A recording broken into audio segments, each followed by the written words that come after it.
The Watcher in the Woods.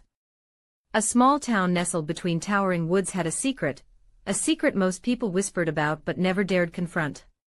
For years, strange disappearances had occurred near the forest's edge, but none had been solved. Some said it was wolves, others thought it was a serial killer. But deep down, the townspeople feared something much darker lurked in those woods. They called it the Watcher. Catherine, a 27-year-old new to the town, had never heard the stories. She had recently bought a house on the outskirts, close to the woods. It was peaceful, exactly what she needed after her hectic life in the city. The locals warned her not to venture into the forest, especially after dark.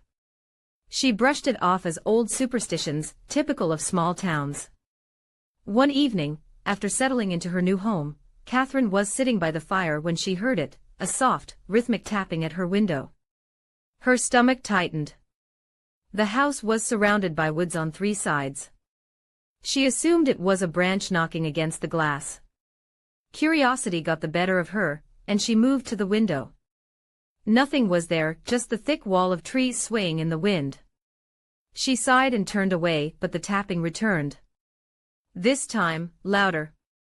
Reluctantly, she pulled the curtains aside again and peered out. Her breath caught in her throat. At the very edge of the forest, a tall figure stood, shrouded in shadows. It didn't move, didn't wave, didn't make a sound, just stood there, watching. She tried to rationalize it. Maybe it was a lost hiker, maybe someone from town. But deep down, something about the figure felt off. Too still. Too silent. She blinked and the figure was gone. The next day, Catherine mentioned the strange figure to a neighbor, hoping to laugh it off. The neighbor's face went pale. "You didn't see it, did you?" she asked, her voice trembling. "See what?" Catherine asked, unease creeping in. "The Watcher," the neighbor whispered. "It's been standing at the edge of the woods for as long as anyone can remember. Those who see it are marked. Don't look for it again." Catherine laughed nervously, but the fear in the neighbor's eyes unsettled her. Still, she wasn't going to let some silly ghost story spook her. But as the days passed, she couldn't shake the feeling of being watched. Every time she looked toward the woods, she thought she saw movement. A flicker of something hiding between the trees, something keeping its distance, but always watching. One night, after a long day of unpacking, Catherine heard the tapping again. This time, it was relentless, as if something was trying to get her attention. Her heart pounded in her chest. Slowly, she moved to the window, hesitated, and then pulled the curtains open. The figure was there, standing closer now, just beyond the tree line. It was tall, impossibly tall, with long, thin limbs that seemed to stretch unnaturally. Its face, or what she could see of it, was obscured by shadow. But she could feel its eyes boring into her, cold and menacing. Catherine slammed the curtains shut, her heart racing. She tried to convince herself it was a trick of the light, her imagination playing tricks on her. But she knew what she had seen. Over the next few nights, the tapping became more insistent. It moved from window to window, as if the Watcher was circling the house, waiting for something. She started hearing whispers, soft, unintelligible voices in the dead of night. They seemed to come from the woods, calling her, luring her closer. Terrified, Catherine called the police. When they arrived, she explained the strange occurrences, but they found no evidence of anyone outside. No footprints, no disturbances in the underbrush, nothing. "Probably just animals," they said dismissively. But Catherine knew better.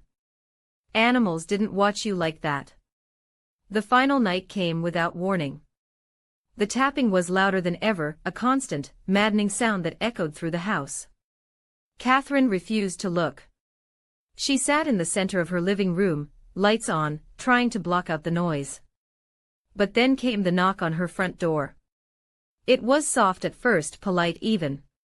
But when she didn't answer, the knocks became more urgent, louder, more aggressive. Her hands trembled as she reached for her phone, but before she could dial, the door swung open with a slow, agonizing creak. Standing in the doorway was the Watcher. Its face was still hidden in shadows, but its eyes glowed faintly in the darkness.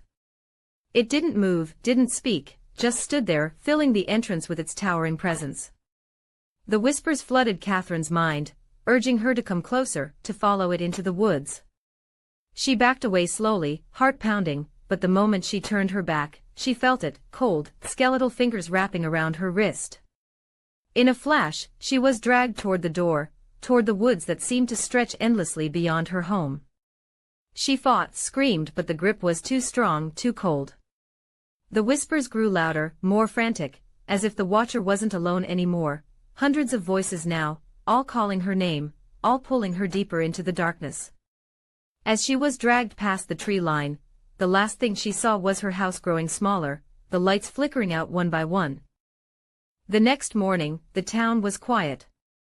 Catherine's house stood empty, her car in the driveway, but she was nowhere to be found. The locals whispered about the watcher, how it had claimed another victim, how it always waited for those foolish enough to look for it. Days turned into weeks and eventually, the town moved on. But late at night, if you stand at the edge of the woods, you might still hear the tapping. And if you look closely enough, you might just see a figure standing in the distance, watching, waiting for you. Thanks for watching. If you enjoyed this story, don't forget to leave a like and subscribe to AI Creations for more spine-chilling tales. Stay tuned for more terrifying adventures and remember, there's always something watching in the dark. See you next time.